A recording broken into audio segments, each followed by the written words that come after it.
frankly, we as parents are very controlling. We follow our kids on the apps. Find My. It's addicting. It is addicting. And it's sold or promoted as this is going to give you peace of mind. Yeah. This is going to give you comfort.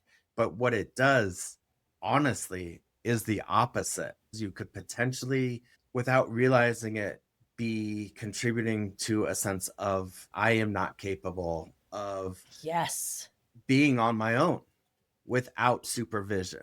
And that is very hindering to somebody's growing process into becoming independent and self-sufficient. And I think it's a really big societal problem that we have accepted as a norm. I think the tricky part is it can feel really helpful in the moment where you find something out. Sure. But long term for that relationship, it's extremely unhelpful. Breaks down relationships. I'm being deceptive and I'm trying to teach my kid to trust me. Just because you can do something doesn't mean you should. Yeah. And before we just weren't able, and so we didn't. But what we're finding is now we're raising children who don't know how to repair, who aren't resilient, who can't go over obstacles. Right. What's the solution? Hey parents, welcome to today's episode. Seth and I have a lively conversation on whether you should or shouldn't follow your teen/young adult on, the Find My app. So we've talked about it here and there, but let me tell you, this is a great topic and it's worth a listen. Enjoy. Hey, Seth. Good afternoon. Yeah, good afternoon. How's it going? I'm doing well. How are you? I'm so good. Thank you. Good. Okay. I know that we have talked about this subject kind of in and out, let's say. Okay. We've commented on it here and there, but I think it is worth having an entire podcast episode on this crazy dynamic. I say crazy in a loving term where, sorry parents, but hey, where we follow our kids on the apps, right? Find My. Find My, Track My. Yes. Yep. Control My. Oh. Yeah. Right? We can come up with all sorts of names. Yeah. Yeah. Okay. Right? So what it is, right, is parents, audience, you are following your kids. Sure. From their phone, right? Yeah. Everyone's doing it. Uh-huh. And that's why I feel like this deserves its own special place in our lineup. Okay. Okay. Can I start with the question of what need is it filling? Great question. So many. Because if everybody's doing it, clearly there's a need, right? Yes, exactly. Yes. I know very few parents who choose not to do that or have, let's say, put that addiction down and have stopped following their kid, right? So good question. What is the need? Yeah. So I think, let's talk about it. I think there's a need for, when it boils down, I think they say the need is to keep their kids safe. Well, I want to know where my kid is. Like, how am I supposed to know where he is? And if he doesn't come home, then at least ... right? Sure. I will know where they're at, he, she, right? I will be able to go pick them up. I don't have to rely on the cooperation of a kid responding to my text, right? So the parents don't have to wait for information. The parents are highly anxious, right? And frankly, we as parents are very controlling. Sure. What would you say the answer to that question of like, what is it answering? What do you think it is? I think there's a desire for, I'm going to use the word knowledge. Information. Information. Thank you. That's a better word. There's a desire for information. However, if it's not information that is being communicated, are you taking this information against somebody as well? Yeah. Right? Yep. There's that. So is it fulfilling a need by not addressing an issue? Yeah. Well, and not right? trying to open up ends of communication.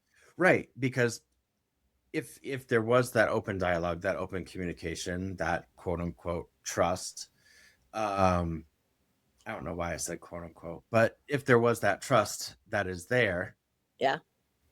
then the communication is flowing. But if we reached a point where there's like a fracture in the relationship, Yeah. now that communication isn't transpiring, it isn't happening. Right. So in order to get that information, it's kind of like, well, I can just do this, and this way I still have knowledge of what is transpiring, what is going on with my kid. But I'm gonna instantly argue, just because you know where they are doesn't it the volume of stories that I frequently hear versus what is actually potentially transpiring Yeah. are two very, very different things. And so it's set up as this desire for information, desire to maybe control. Um, and what it does is it ends up, and this is what I see it ending up fueling insecurity, doubt, fear, all of these things that then force conflict and power struggles. Yep. That I see the same exact thing. Right. And it's interesting because I think some kids, Hmm. there's sometimes there's a boundary, like you say to your kid, Right. right? If you turn off your Find My, well, then I'm going to take your phone away, right? Sure. So there's Yeah. like an open, uh, well, maybe not agreement, but a deal or a Sure. boundary where the kid knows that a parent is following them. Hmm. But more often than not, there is some kind of deception going on. And Yeah. parents know Yeah. it. They know it. Right.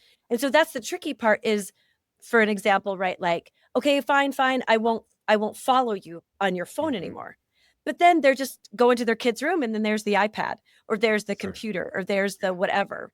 Yeah. And then they're following the desktop, right? Then they can just the parents can look and they're following their kid anyway. So then it's very interesting because I have so many clients saying, I know I shouldn't do it. I Hmm. know it's Hmm. deceptive. I know Hmm. that, and then they're finding out things that they feel like are paramount to their kids' safety, right? Like, for Hmm. instance, they go over to a friend's house that is a quote, a red friend or whatever, right? Like, Or where? a neighborhood, an area that's quote unquote they're not supposed to Yeah. visit or be in, Yeah. Or right? they're But downtown, yeah. Right. uh, Denver or wherever, Yeah. instead of, the sleepy suburb that they Right. said they were going to or whatever, Right. right? Right. And there's also drug deals that are being Sure. intercepted because a parent has information, right? That they Yeah. got secretively. Right. And so there is so much hanging or uh, so much weight, I guess, on the deception, right? And then it starts to feel like I can't not have this. Like the parent thinks that I can't not have this. Oh, I a have to hundred know percent. what's going on. It's it's addicting. It is addicting. It's true. I mean, like it is. It's addicting, and it's sold or promoted as this is going to give you peace of mind. Yeah, This is going to give you comfort. This is going to give you XYZ. But what it does, honestly, is the opposite of all of the things that it says it's going to help with. that sounds shockingly familiar to what the kids are getting told, Mm, right? mm-hmm. Like, this is going to be great. You're going to be able to talk to your friends. You're going to be able to connect. You're going to know all the latest fashions or whatever. So it is Yeah. being sold as one thing, but I know that there are parents right now listening going, "Oh my gosh." Like, it's like, how do they see into our homes? you, you know, Oh, sure. but Yeah. we hear from you. That's what's happening. Yeah. Well, we hear from you, we witness, we see, we Yeah. listen. And here's the thing. I think we have accepted so much of information, contact, all of these things as a norm Mm, that I'm actually going to question whether they should be.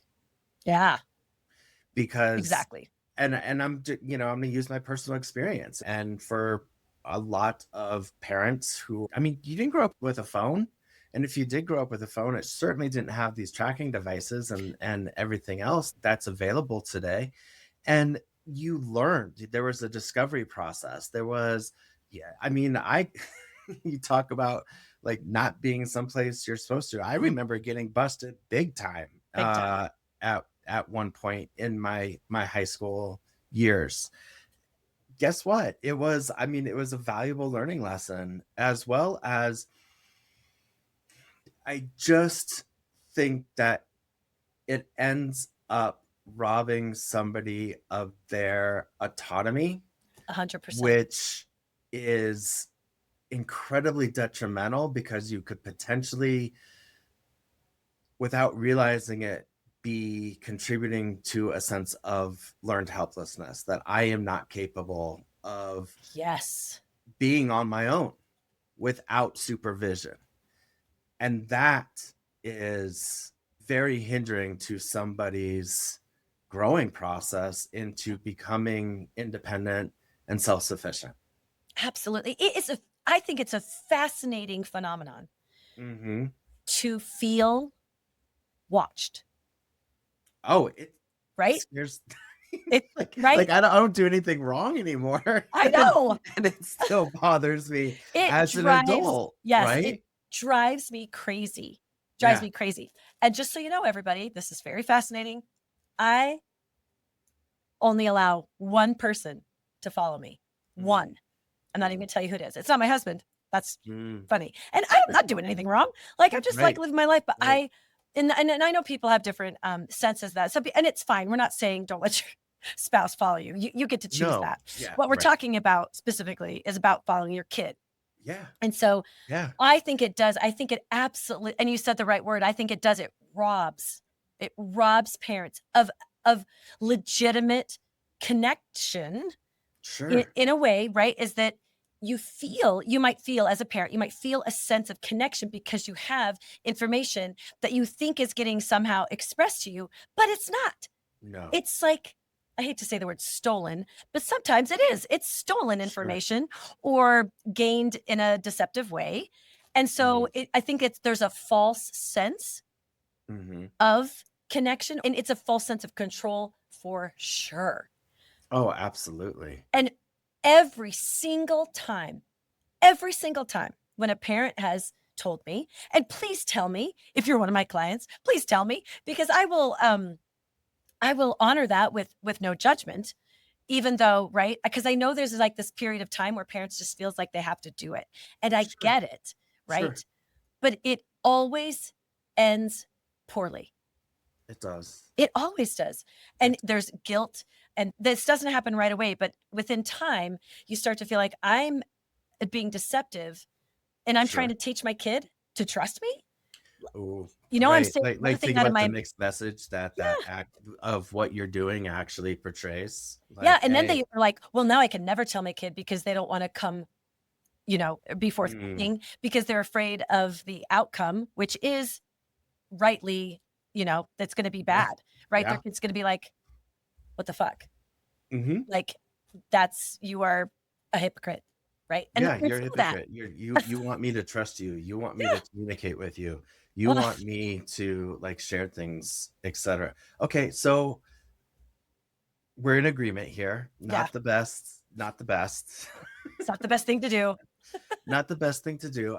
Although I understand the drive, I understand the desire, I understand why. It just, I don't believe it to be helpful. And I think it's a really big societal problem that we have accepted as a norm. Yeah. Yeah, it is. And I think the tricky part is it can feel really helpful in the moment where you find something out. Sure. But long term for that relationship, it's detrimental. extremely unhelpful. It's very hard. Breaks down relationships. Sure. Yeah. Okay. So we've identified a problem, right? Or a potential problem. I don't like addressing things without having some kind of help. Yeah. A perspective shift or some type of solution. That's a part of it, right? Agreed. Yep. So we should just end right now and say good luck. Yeah. Don't do it. Bye. What's the solution? Okay, this is a good question. And I think people are different, right? Mm-hmm. Of course. So as I talked, and a lot of times, I'm just going to say it, it's mostly the moms. Now, that might be because the moms are talking to me and they're more, they divulge this kind of information. So I'm not saying the dads aren't involved. I'm just saying a lot of times I think it can be the anxious moms.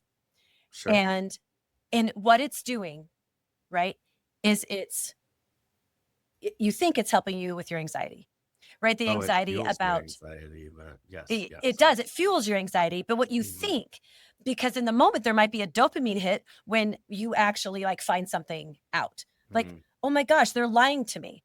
So you're like, oh, I'm so glad I know. But then comes the anxiety of like, oh my gosh, why are they lying to me? What's going on? Why are they being deceptive? And then it just exacerbates the anxiety.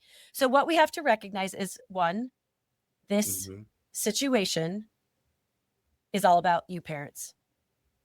You're making it about your kid. Society is making it about your kid. The people who advertise and market these apps or whatever, they're saying, hey, you're a good parent if you keep track of your kids. But the truth is it's all about you and your anxiety. Whew. So that's kind of a big thing to swallow. I know that's hard. And then I would like to add something that I thought of here in this moment when it comes to like potential solution is, can you establish if somebody is out on the weekends or after school, like, okay, if you're not coming home, we would like a text that you are going here. Right. Well, they won't text me. Or a check-in, or a check-in, right? Like if it's the weekend, like, okay, you're allowed to go out, but this is what I need in regards to communication during this period of time.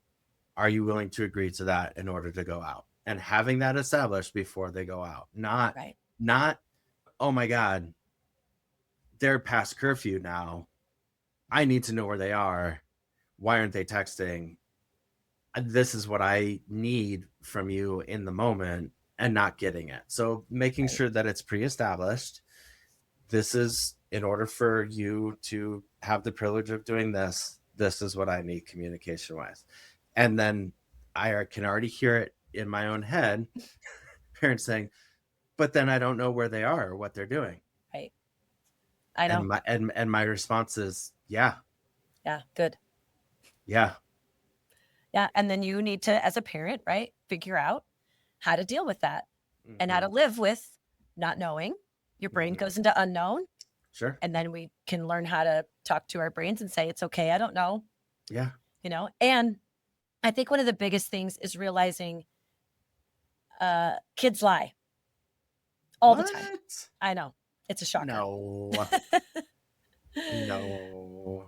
Yeah. And I think that gets, I know it's crazy, but I think that gets, what's the right word? Oh, this is going to sound a little crazy, but it gets overvalued. Okay. Like, I know that you want honesty. Yeah, I know you can. I know that's hard to say. Just go with me here for a second. Okay. Okay. There's a term in Arbinger, and it has to do with values. I can't quite think of the word right now. But basically, it's kind of like overvalued. It's like, wait a second. Okay. Yes, of course we want our children to be honest. Sure. And they're not going to be. No. Especially when they think they're going to get in trouble. And so to live through that, to be able to help them be honest, because there's enough safety for them to be honest in their relationship. Now that takes a lot more work than just following and saying, you lied to me. Oh, so like that's hey, here's an easy solution, but it's actually not a solution. But it is easy. It's easier.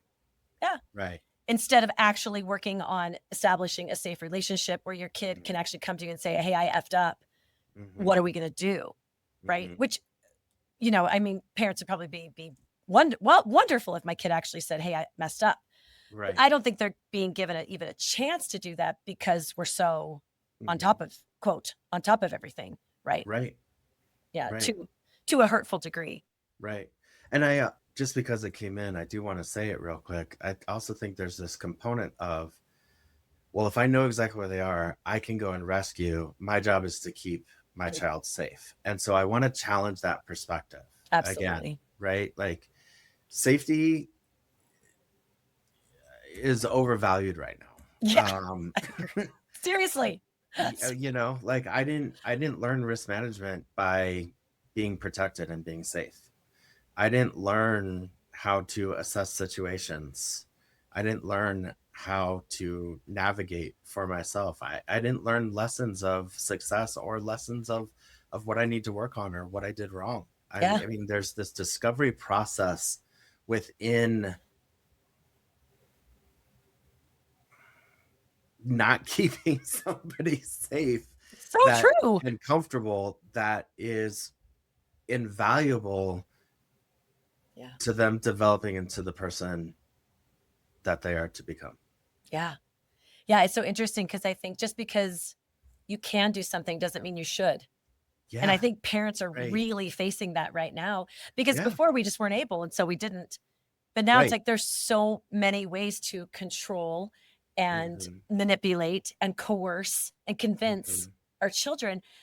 And what we're finding is now we're raising children who don't know how to repair, who aren't resilient, who can't go over obstacles, who are suffering in basements across the nation.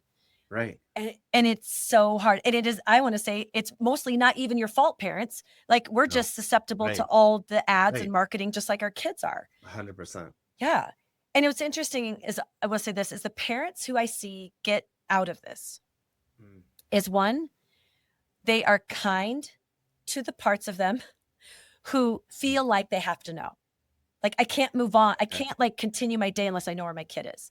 So we want to be compassionate and understanding toward those parts and help them be without, right? Help them learn how to deal. So I have some parents who are like, I just stopped. Literally, I have some parents who say, I just cut it off. I disconnected. I came forward to my kid. I apologized. And I was just like, I will not do it anymore. Kind of like they cut cold turkey. Yep, cold turkey. Then I have other moms or dads who have, like, okay, it's more been like a longer release. So they'll say, okay, some parents, like addiction, I know that might sound like a strong word, parents, but it's a real thing. And so I have some, moms who are like looking at it, 20, 30 times a day. Yeah. Right. But they're cut it in half. Sure. For like a few weeks. Okay. Sure. Then you cut it in half again for a few weeks. Sure. Cut it in half again. So something like that. So if we're talking like boots on the ground, what do? And then you are slowly teaching your nervous system, I can handle not knowing. I can handle not knowing. Right. And you are literally, it's so interesting because it is such, man, it is a mind fuck. I just have to say, I know some parents don't like all the words. I'm sorry, but listen, this is what it is, because it seems so good, but it's actually not good at all. Yeah. And doesn't that sound like something we're all trying to get our kids away from? Drugs. They are so effective at first. Yeah. Right. And now it's like, oh my gosh, I'm asking my kid, typically a lot of times, right? We're asking our kid to like stop the substances, right? Yeah. And then here's an area where you could possibly model stepping away from your, blankie. Right. Because it's your whoopee. What this does is it starts affecting your nervous system. It absolutely does. And the parents that I know who have released this habit, right, they are like, oh my gosh, now I'm dealing with unknown. Fair enough. Yes. But the anxiety has decreased an extreme amount. Right. So it's very interesting, right? You're trading, like anxious feelings for unknown feelings. We're not saying that this is going to lead to comfort for yourself. Exactly. It's not. Right. But I think the trade is very, very worth it. And it's a more honest trade. I'm just going to be real. Like, I think it's just more honest. And I love Certainly it more when transparent as well.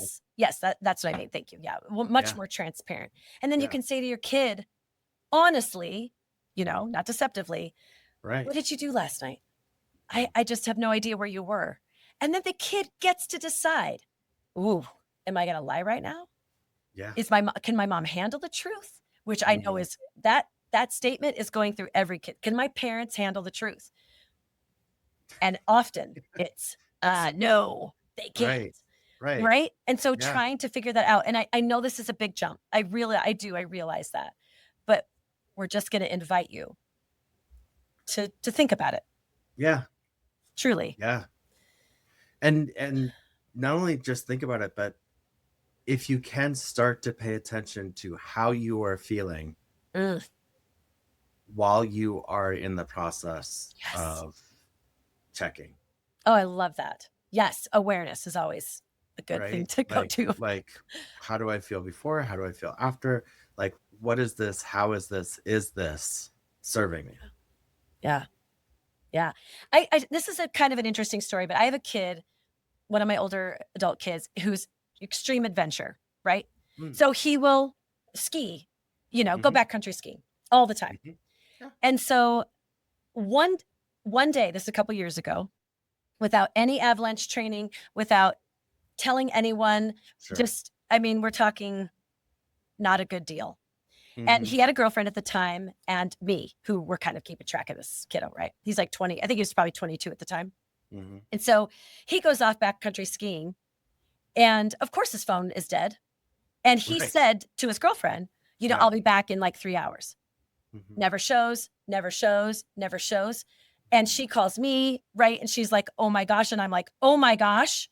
Right. And it's not like it's going to work anyway, I don't follow him anyway. But it was a very difficult moment of like, he could be dead, very likely, because avalanches, man alive, like they'll get you. So he comes back and we were able to say, don't ever do that again. And I mean, ever. And between the girlfriend and I, he was like, yeah, that was a real dumb choice. And guess what? He did not go out again until he had avalanche training, beacons, like this, that's appropriate stuff. Like Find My is not going to do anything in that situation. Right. And I know that's like, that was me I had no way to keep this kid safe, right? He's just an adrenaline junkie. He's all over the place. Right. And as he gets older, he's kind of like chilling out a little bit, which is helpful. That's good. But we all learned such a good lesson, especially him. And it was so important. He just got recertified again for avalanche training. And I'm like, thank you, son. Thank you. Right. And guess what? He's in charge of his safety because he felt it too. And I know not everybody's dealing with that situation, but because we did it wrong, let's say he did it wrong, right? Yeah. He learned. He was able to learn.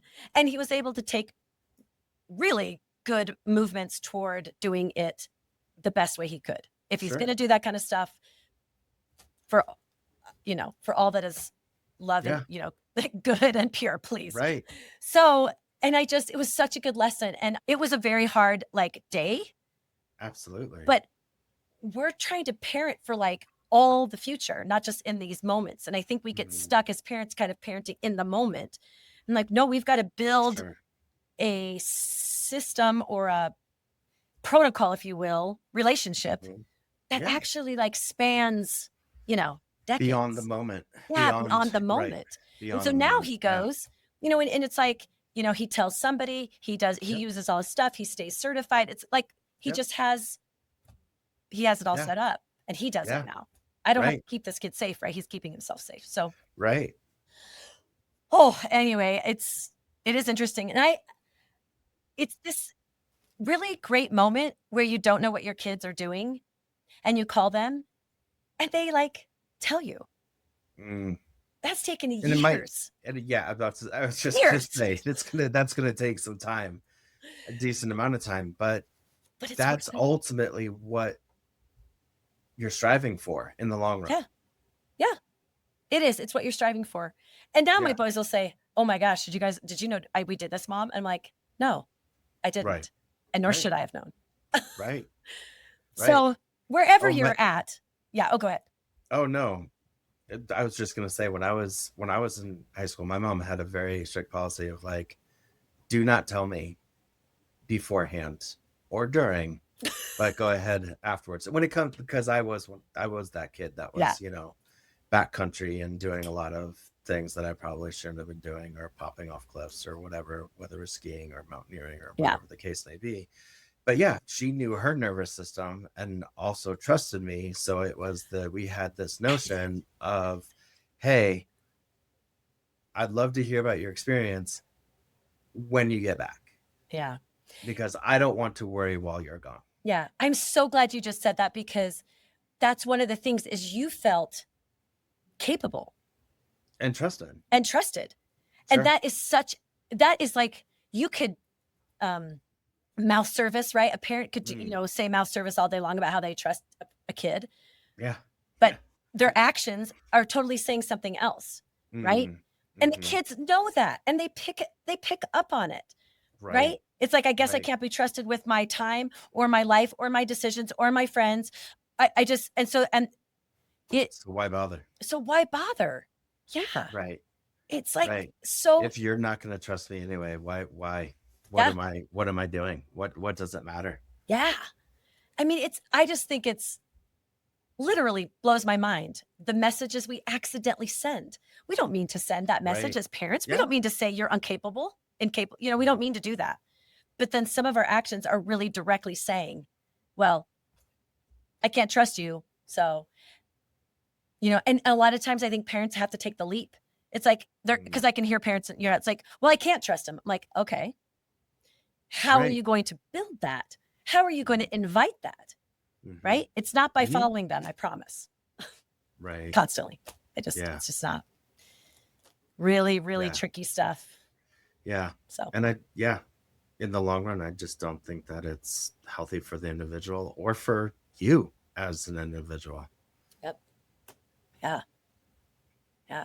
And I can train my kid to not respond to my texts, because I like, as if I already know where they are, and they know that I know. Right. So it's like, right. You know what I mean? Why, like, hey, why do I need to answer you? You know where I'm at. Yeah. You're following me every freaking second. So why would I even tell you? But if they know you're not following them, it's like, hey, I actually don't know where you are, like, help, tell me. Right. So it really does provide an opportunity. And let me just shed light on like a way to invite a response instead of what are you doing right now? Hey, can you just let me know you're okay? Oh, love that. Yes. That's amazing. Thanks for that one. So like, and you get a thumbs up, or you get like I'm okay. Leave it at that. Great. Yeah. Gosh. So because you're not trying to, because who knows what is going on? Who knows how important it is or feels like it is to the individual in the moment. If you're taking them away from that experience and everything is okay, they can also be frustrated that you're taking them away from that time and that experience, because they're like, oh my gosh, I got to check in with my parents now and let them know exactly where I am and what I'm doing and all of this, blah, blah, blah, blah, right? Like if it feels like a chore, it's going to be treated as a chore. If it feels like hey, I just want to know you're okay. Haven't heard from you in a while. Fine. Cool. Thanks. Oh, love that. That's a great little tidbit right there. That's awesome. That's so helpful. Oh gosh. Yeah. Thanks for that. Sure. Yeah, we don't need a diatribe of your breakdown of your night. No. This is a process. We get that. I just want to offer that. It's a process to try to figure out like, okay, how am I going to let go of all that, quote, knowing? Right. And dealing with your own anxiety as a parent, trying to figure out how to come to terms with that, taking ownership of it, right? Yeah. Compassionate ownership is the best thing. And then just like, okay, I just want to be more forthcoming. Like I'm asking this of my child. I think I'll just model that. Yeah. So awesome.